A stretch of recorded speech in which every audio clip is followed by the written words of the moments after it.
To nedeljo pa gremo ponovno na volišča, tokrat 3 referendumi. Volili bomo zakon o vladi, zakon o RTV-ju in odločali se bomo o zakonu o dolgotrajni oskrbi. Zdaj, prvega ne razumemo najboljš, zakon o vladi. Kako lahko to razumemo najboljš? Najprej, najpomembnejše, glasovati treba 3-krat za. Zdaj bom pa razložil zakaj, ker to je pa tisto, kar bo pa ljudi prepričalo. Pri zakonu o vladi zelo poenostavljeno. Gre za to, da ustanovimo 3 ministrstva, vsako od njih bo imelo en fokus. Ministrstvo za solidarno prihodnost bo imelo fokus stanovanja za mlade. Brez tega ministrstva ne moramo premakniti stanovanjske politike. Ne moramo. Ker če bi se dalo, bi jo že premaknili v zadnjih 20 letih. Nismo. Moramo imeti ministrstvo, ki bo 100% fokusirano na stanovanja in potem bomo lahko izpolnili ta res ambiciozen cilj. Pri Ministrstvu za podnebje imamo samo en fokus in to je sončne elektrarne, solarizacija Slovenije. Hočemo povedati umeščanje v prostor s sončnimi elektrarnami. Če bi se to dalo, bi jih že imeli, pa smo najslabši v Evropi pri postavitvah sončnih elektrarn. Z vidika tega, koliko imamo napram kateremukoli sosedu. Moramo spremeniti ustroj in zato imamo Ministrstvo za podnebje. In potem imamo še Ministrstvo za znanost in inovacije, ker hočemo kaj? Ja, da vlagamo bistveno več, da podvojimo znesek sredstev za znanost in pa inovacije in da to povežemo z gospodarstvom. In zato rabimo spet človeka in ekipo, ki bo na to maksimalno fokusirana. Sliši se kot, povečevali bomo. Vemo, zakaj bomo povečali in povečali bomo na novih razvojnih področjih in zato pridemo s tem. Vse mi danes funkcioniramo kot vlada 6 mesecev in v principu nam gre dobro.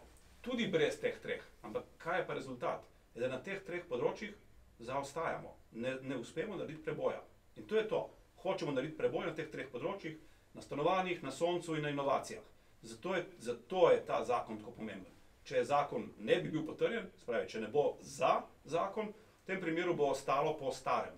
In bojo isti uradniki prekladali papirje, kot so jih prekladali 20 let in bo situacija tekla, karavana bo šla naprej na enak način. Ne bi se pa to dal kar z odloki narediti. Ne.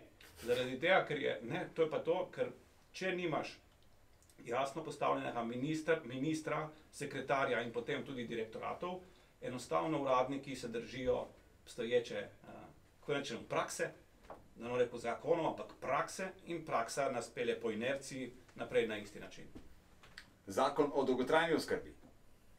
Zakon o dolgotrajni oskrbi je en tak zanimiv fenomen, ki na videz naj bi stoječi zakon, ki je bil sprejet v času Janševe vlade, naj bi nekaj dajal, ampak prvič je spustil polovico, rečem temu oskrbovancev in bi pol ljudi ostalo brez storitev, ki jih danes že imajo. Na drugi strani ni niti enega vira, kako bi se sploh financirale dodatne storitve, ki jih uvaja.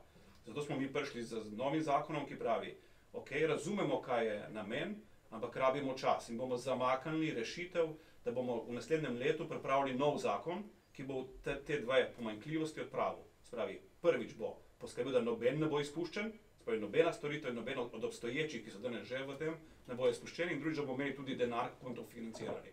Zato je treba podpreti, v tem primeru glasovati za, da se odmakne in da si pridobi čas, da lahko te rešitve pripravimo. Nov zakon si bomo pripravili. Če vzamemo en konkreten primer od poslušalke. Pravi, da imajo v domu starejših občanov mamo, ki ima nizko pokojnino. Kar pomeni, da družina mesečno plačuje še dodatnih 700 evrov. Kaj se bo spremenilo, če bo sprejet predlog zakona o dolgotrajni oskrbi? Če bo izglasovano za, se v tem primeru zgodi dvoje. Prvič, mama bo ostala v domu in nobena storitev se ji ne bo odvzela. Ne bo ji treba iti skozi postopek ponovnega uveljavljanja in dokazovanja, da je upravičena do storitve. Po drugi strani smo pa ravno zato že zdaj sprejeli sklepe, da se oskrbnine kljub inflaciji ne smejo dvigniti več kot za 4,5%. Pravi, vse to ostane. Penzije se bojo tudi dvignile, kot veste, za enak znesek, oziroma še večji prihodnje leto. To pomeni, da za to isto imamo, ko bo izglasovano za, se ne spremeni nič na slabše, še nekatere stvari bojo šle na boljše. Če ne bo izglasovano za, obstaja velika verjetnost, da bo ona ena od tistih 50% ali pa 40% oskrbovancev, ki bo mogoče celo izgubila status in pravico do tega, da je v domu. Tako tvegano je, ker zakon, ki je bil pripravljen v času Janševe vlade, ni izvedljiv, da bojo lahko oskrbovanci ostali v resnici brez storitev. In to želimo za vsako ceno preprečiti. Mihaj je rekel danes, da pač na te volitve ne bojo šli, ne? Ja, razmišljali smo, da imamo že teh volitev vseh, ne, ampak ja, očitno bo treba, ne, zdržati to volilno kondicijo med do konca. Zdaj, ki ti je omenil, da te ta dom... Se ga bo dotaknilo, ne? Dom si malo začel razmišljati. Zakon o RTV, o tem je pa največ. Največ, ja. Največ. Več kot o stanovanjih, več kot o dolgotrajni oskrbi, o RTV-ju je največ govora.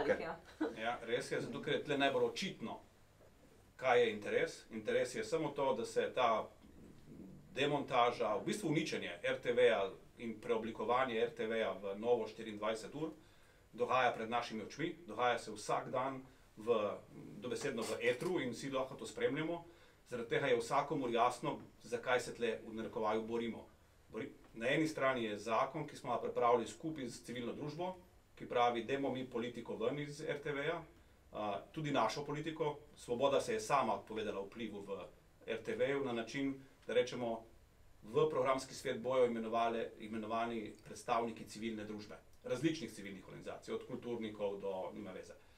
In stranke nimajo kaj iskati in imeti večine. Na drugi strani imamo pa eno stranko, to je SDS, ki ima večino in ki na vse kriplje z vsemi mehanizmi, tudi zlorablja jih, želi obdržati čim več časa političen nadzor na televizijo in v tem času pač novinarje uveljavljene neodvisne odstranjevati in jih nadomeščati s svojimi strankarskimi PR-ovci. In to je nekaj, kar je za normalne države nezaslišano, ampak v Sloveniji je to v tem trenutku legalno, žal, legalno še možno. Do nedelje.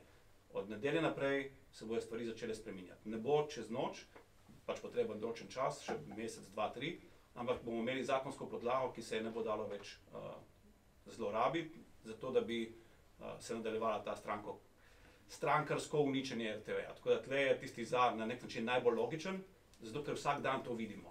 Ampak sta ostali dve področji enako pomembni. Manj vidni, pa enako pomembni.